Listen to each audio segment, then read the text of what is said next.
It is budget week at Calgary City Hall. Beginning today, City Council will be discussing adjustments to next year's municipal budget. Right now, it includes an additional $318.2 million in spending and an overall property tax increase of 3.6%, with homeowners seeing an increase of more than 5%. It will be up to Council now to see how the final numbers break down. Joining us in studio this morning are two City Councillors, Ward 2's Jennifer Wyness and the Councillor for Ward 11, Rob Ward. Councillor Wyness, we'll start with you. What stands out to you the most about the proposed city budget for next year? For me, some of it's the implicit decision that administration took between the election year on direction and spending within this budget. I know there are almost infinite details in there, but say some more about what stands out for you about the decision administration took. I think there's some of it where they're funding programs that we haven't really seen movement over the last 5 years, and we've spent over $200 million. I would say that's the downtown incentive strategy. Another one is how we're baking in mental health and healthcare support, which is, again, a provincial responsibility where councillors don't get to see the inflationary costs of that spending in these budgets. Some of that was council's direction. We're funding a court system. And so the challenge with our budget is how we're working in and losing our advocacy position on funding stuff that is not municipal responsibility. Interesting. Okay, well, we'll keep poking away at the details. But Councillor Ward, I want to bring you into the conversation. What do you make of the plan you'll begin debating today?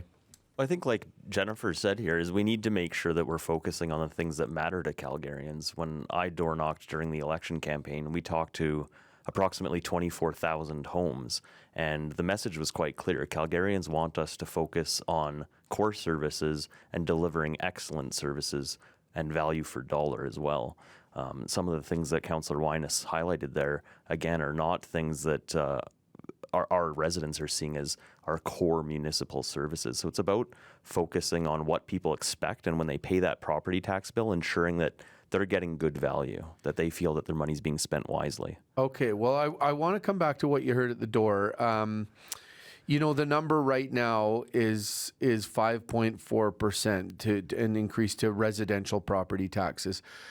What does that translate to as a dollar amount on average in Ward 2, where you are, Councillor Wyness? I think what's happening is how the provincial rate for our school taxes has impacted and lost the clarity of what you're paying for your tax increase. So, for example, when you talk to people, they don't make that distinction. They don't make the distinction. So, for example, last year we're looking at, I think, average homeowners were spending $256 and sending it to the province, whereas us, I think we were roughly around $20 to $30 of tax increase when you add in all your extra fees on top of it. And so that's a big gap between the two provinces, yet the bill is merged together. Again, we're seeing that where and that's why it's important you don't play with the mill rate. It's a floating rate that makes sure you don't overtax. And because the province went after the rate, Calgary sent over $1 billion to the province, and because our house values went up, and Edmonton sent around $500-600 million. So you have to make sure that you're focusing on what you're spending and where you're spending it for what the citizen is asking for.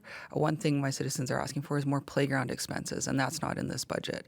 And so you have to take in, when the value for dollar isn't being seen out in the suburbs, you get more pushback on what you've spent the money on. And we've overspent, unfortunately, in the downtown core. Yeah. Okay, well, that's a perspective. And I want to come back to you, Councillor Ward, talking about what you heard at the door.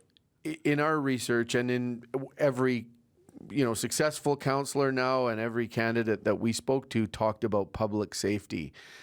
So this jurisdictional question, like core services versus, investing in supports that are, things that you might say fairly that are provincial jurisdiction, but aren't being picked up by the province. Like, how do you sort of square that circle?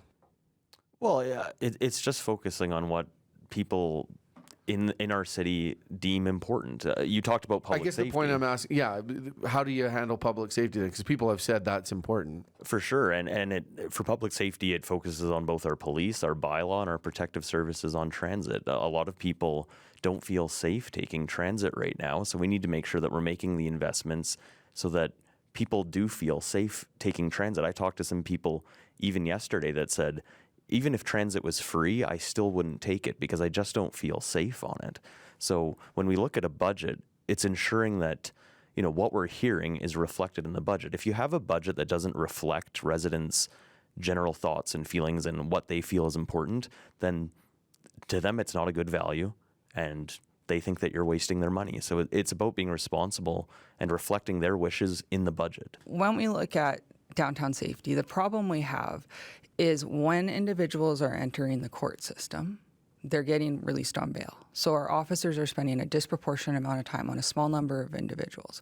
And then we start talking about housing.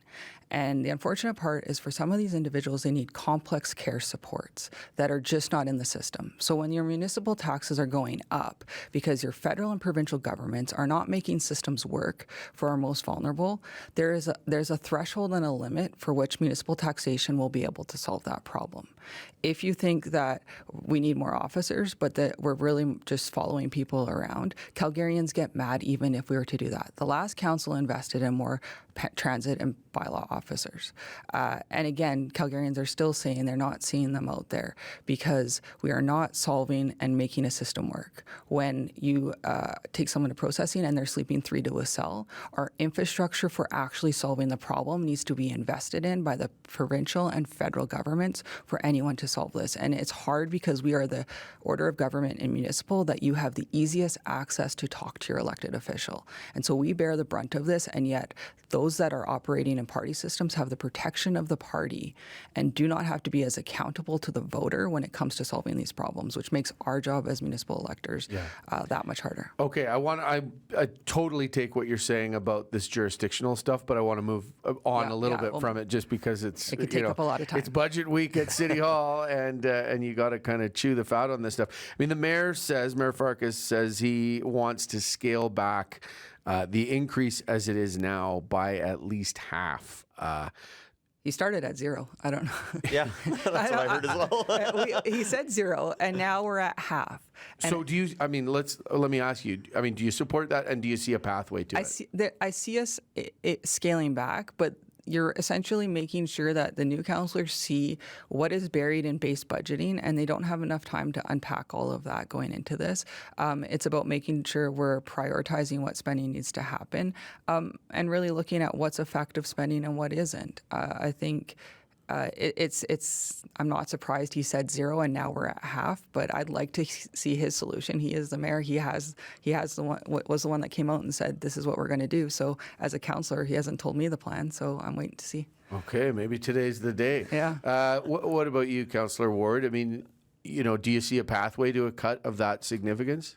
I would hope so. I mean, obviously new councillor, so not as well versed on the budget as perhaps Councillor Wyness and Mayor Farkas, but I spent the weekend going through the budget with a fine-tooth comb, and my goal was to find $88 million, which would equate to 0%.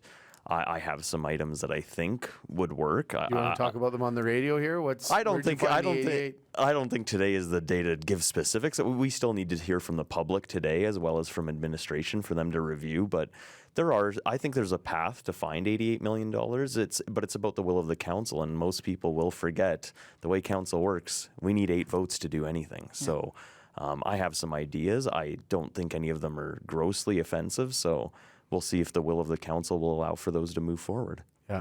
All right. Well, I appreciate you both coming in. Thank you very much. Especially, we're going to get to it with Angela, but I know the drive was a little hairy. So good of you to come in, and we'll talk to you again for sure. Thank you. And if you're coming to speak, you can call in as another option to stay off the roads. That's a hot tip. Yeah. There you go. Okay. Thank you. Thank you both very much.